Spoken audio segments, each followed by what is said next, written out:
এ dish মে সরা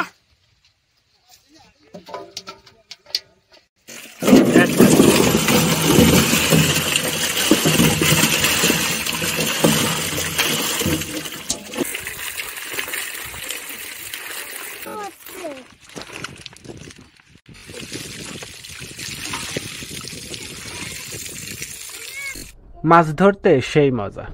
আসলে মজাও আছে আবার ভয়ও আছে, বিশেষ করে সাপের ভয়। তো হ্যালো বন্ধুরা, আসসালামু আলাইকুম, কেমন আছেন সবাই? আশা করি ভালো আছেন, আমিও ভালো আছি। বুঝতেই পারছেন আজকের ভিডিওটি মূলত মাছ মারা নিয়ে, যদিও আগে খণ্ড খণ্ড 2 খণ্ড ভিডিও দিয়েছি সেম রিলেটেড ভিডিও। যাই হোক, মাছ ছাঁচার জন্য আমরা প্রথমত মেশিন আনছিলাম, তারপরে সেই মেশিন দিয়ে এই খালের পানি ছেঁচছিলাম। আর পানি ছাঁচা কমপ্লিট হওয়ার পর মূলত আমরা এইখান থেকে মাছ ধরা শুরু করেছিলাম। তো প্রথমেই বলেছিলাম আমাদের এই খালে প্রচুর কচুরি পানা ছিল, অর্থাৎ সম্পূর্ণ খালটাই কচুরি পানাতে ভরপুর ছিল। আর কচুরি পানাগুলাও অনেক বড় বড় হয়ে গিয়েছিল। এর জন্যই আমি মূলত প্রথমে ভেবেছিলাম পানি থাকতে থাকতে সমস্ত কচুরি পানা তুলে ফেলবো, কিন্তু শান্ত ভাই এবং মামার পরামর্শে কচুরি পানা প্রথমেই তোলা হয়নি আর কি। তারা বলল না, কচুরি পানা থাক, এতে পানি ছাঁচা কমপ্লিট হলে সহজেই মাছ ধরা যাবে।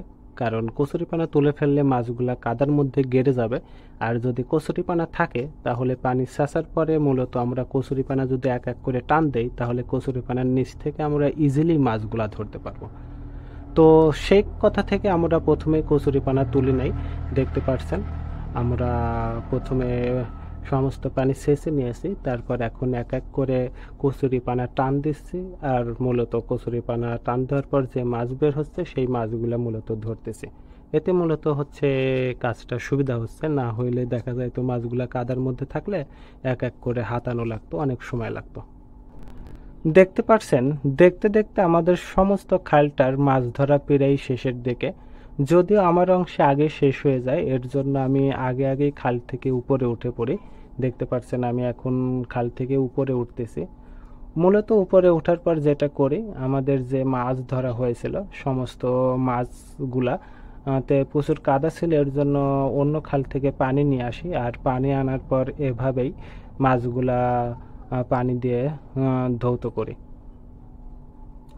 তো মাছগুলা ধুতে ধুতে আপনাদের দেখাইতে আজকের এই ভিডিওটি শেষ করব ইনশাল্লাহ। আর শেষ করার আগে যে কথাগুলো না বললেই নয়, কোনো ভুলভ্রান্তি হলে অবশ্যই ক্ষমা সুন্দর দৃষ্টিতে দেখবেন। ভিডিওটি ভালো লাগলে লাইক কমেন্ট শেয়ার করবেন।